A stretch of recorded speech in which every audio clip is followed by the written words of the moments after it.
Hello everyone, welcome to Ken studies. आज हम discuss करेंगे 65th बीपीएससी पीटी में आए हुए पॉलिटी के क्वेश्चंस को। स्टार्ट करते हैं आज के क्वेश्चंस। आज का फर्स्ट क्वेश्चन है, विच one of the following state was never granted the special category status by the central government. आपसे पूछा गया है कि निम्नलिखित में से किस राज्य को केंद्र सरकार द्वारा विशेष श्रेणी दर्जा कभी प्रदान नहीं किया गया। आपके ऑप्शंस हैं Bihar, Sikkim, Himachal Pradesh, Jammu and Kashmir, none of the above या more than one of the above। और आपका करेक्ट ऑप्शन हो जाएगा ऑप्शन ए, बिहार को स्पेशल कैटेगरी का स्टेटस कभी नहीं दिया गया। स्पेशल कैटेगरी स्टेटस की बात करें तो ये भाग 21 में राज्यों की सूची दी गई है जिन्हें ये स्टेटस दिया गया है। जैसे कि आर्टिकल 370 में जम्मू एंड कश्मीर राज्य से संबंधित उपबंध है। आर्टिकल 371 महाराष्ट्र और गुजरात से संबंधित है। आर्टिकल 371 ए नागालैंड, आर्टिकल 372 बी असम से रिलेटेड है, आर्टिकल 371 सी मणिपुर से, आर्टिकल 371 डी आंध्र प्रदेश से और आर्टिकल 371 ई भी आंध्र प्रदेश से रिलेटेड है। ये रिलेटेड है establishment of central universities in Andhra Pradesh. इसके अलावा आर्टिकल 371 एफ में है सिक्किम से संबंधित प्रावधान। आर्टिकल 371 जी में है मिजोरम से संबंधित प्रावधान। इसके अलावा बात करें तो आर्टिकल 371 एच में है अरुणाचल प्रदेश से संबंधित प्रावधान और गोवा से संबंधित प्रावधान है आर्टिकल 371 आई में। आर्टिकल 371 जे संबंधित है कर्नाटका से। तो ये ऐसे स्टेट्स हैं जिनको स्पेशल कैटेगरी स्टेटस प्राप्त है। बढ़ते हैं नेक्स्ट क्वेश्चन की ओर। Among the following religious groups, which one has recorded the highest percentage of literacy rate as per the 2011 census। आपसे पूछा गया है कि 2011 की जनगणना के अनुसार निम्नलिखित में से किस धार्मिक समूह में सर्वाधिक साक्षरता प्रतिशत दर्ज की गई है। आपके ऑप्शंस हैं Christians, Hindu, Sikhs, Jains, none of the above या more than one of the above. और आपका करेक्ट ऑप्शन हो जाएगा ऑप्शन डी, ये दर्ज की गई है जैन समुदाय में। बढ़ते हैं नेक्स्ट क्वेश्चन की ओर। Who among the following is a land record officer. आपसे पूछा गया है कि निम्नलिखित में से कौन भूमि रिकॉर्ड अधिकारी है। आपके ऑप्शंस हैं पटवारी, लंबरदार, जमींदार, जेलदार, नन ऑफ द अबव या more than one of the above. और आपका करेक्ट ऑप्शन हो जाएगा ऑप्शन ए, पटवारी संबंधित है भूमि रिकॉर्ड अधिकारी से।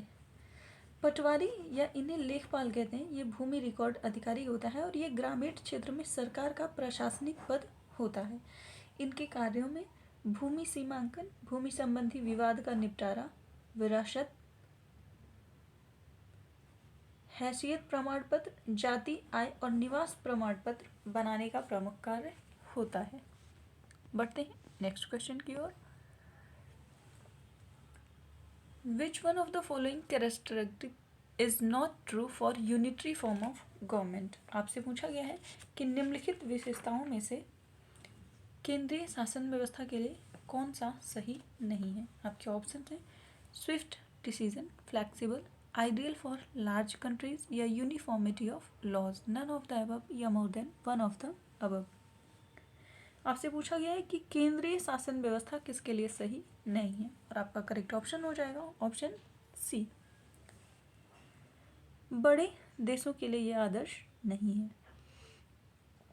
केंद्रीय शासन व्यवस्था या जिसको कहते हैं एकात्मक शासन व्यवस्था, ये छोटे देशों के लिए ज़्यादा उपयुक्त शासन व्यवस्था मानी जाती है, जबकि संघात्मक शासन व्यवस्था बड़े देशों के लिए आदर्श शासन व्यवस्था मानी जाती है, क्योंकि यहाँ पर संविधान के अनुसार केंद्र और राज्यों के मध्य शक्तियों और उत्तरदायित्व का स्पष्ट विभाजन सुनिश्चित रहता है।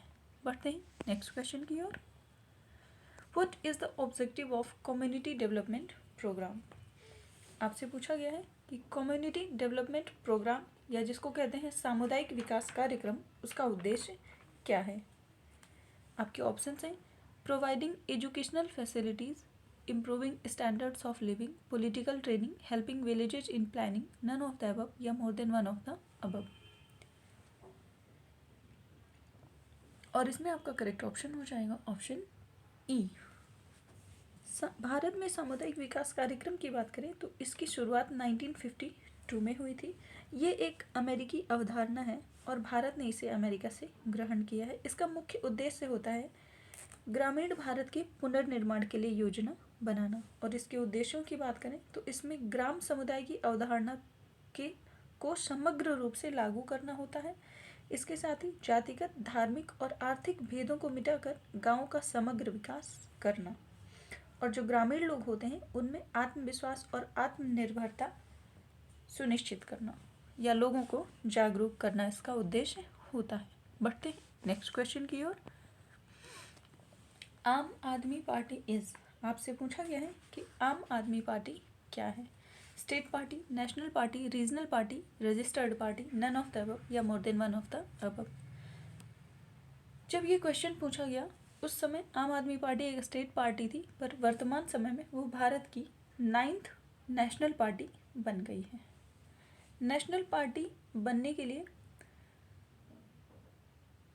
जो फुलफिल करनी होती है रिक्वायरमेंट्स वो होती हैं, एक तो होती है कि it is recognised in the 4 or more states. Second, if it has won at least 2% of the total seats in the Lok Sabha from at least 3 states.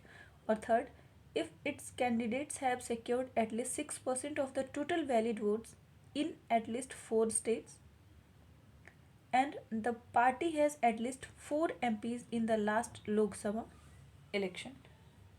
तो ये कुछ निर्धारण होते हैं जिनकी मतलब इन रिक्वायरमेंट्स को फुलफिल करने के बाद ही किसी पार्टी को राष्ट्रीय पार्टी का दर्जा दिया जाता है। तो भारत में वर्तमान समय में 9 राष्ट्रीय पार्टियां हो गई हैं। बढ़ते हैं नेक्स्ट क्वेश्चन की ओर।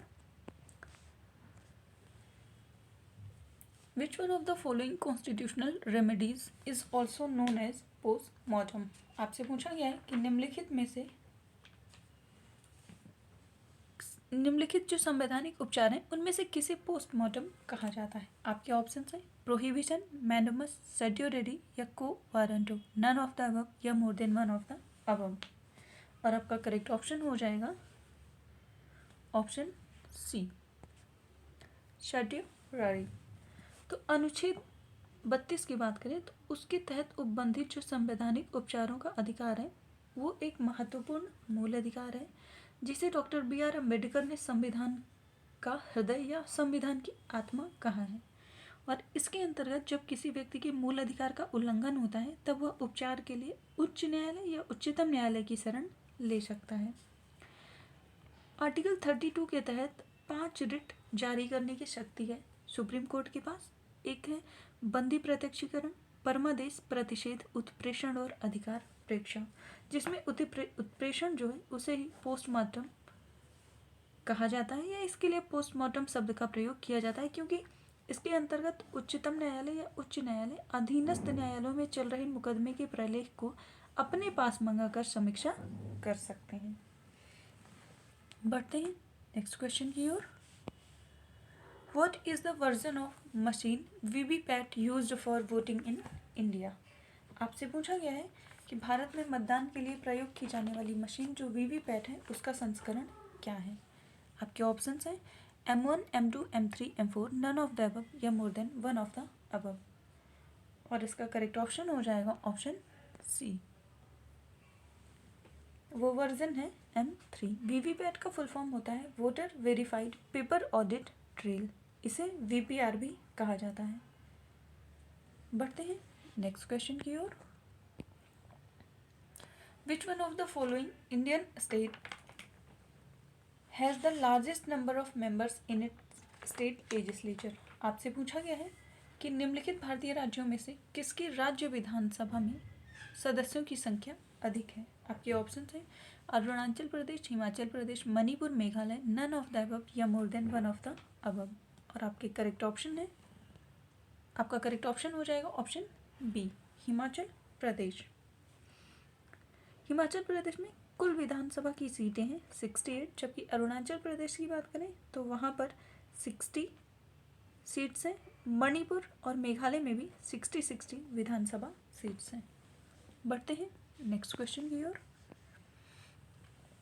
In the Indian order of presidents, who among the following comes first. आपसे पूछा गया है कि भारत में वरीयता क्रम में निम्नलिखित में से कौन सबसे पहले आता है। आपके ऑप्शंस हैं the chairman of UPSC, the chief election commissioner, the controller and auditor general, the chief justice of high court, none of the above या more than one of the above.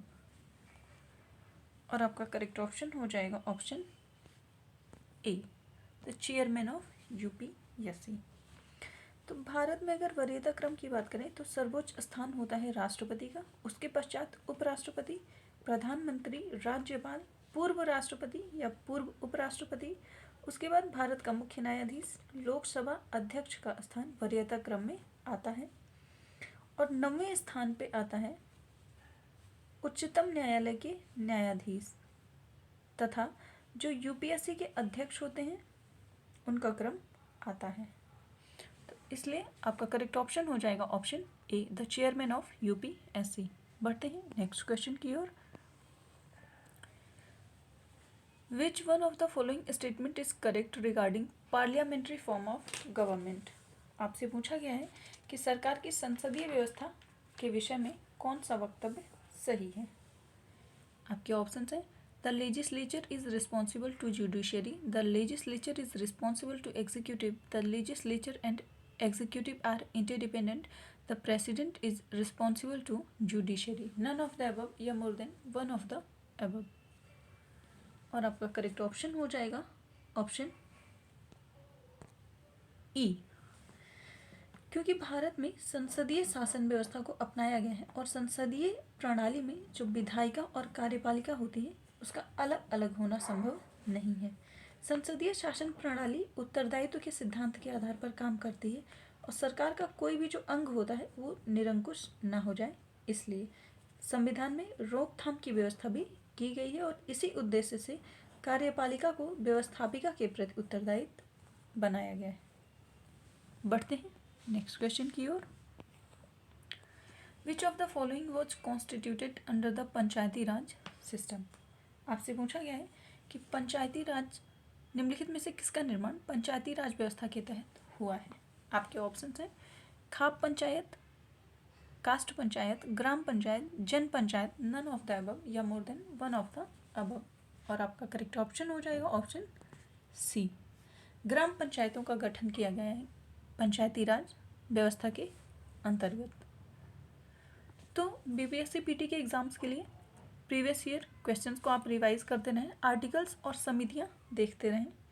इसके अलावा कुछ इंपॉर्टेंट टॉपिक्स होते हैं जैसे कि president हुआ, पंचायती राज हुआ, विधानसभा या विधान परिषद हुआ, फंडामेंटल राइट्स हुए, इनको आप अच्छे से रिवाइज करते रहें। आज के लिए इतना ही, धन्यवाद।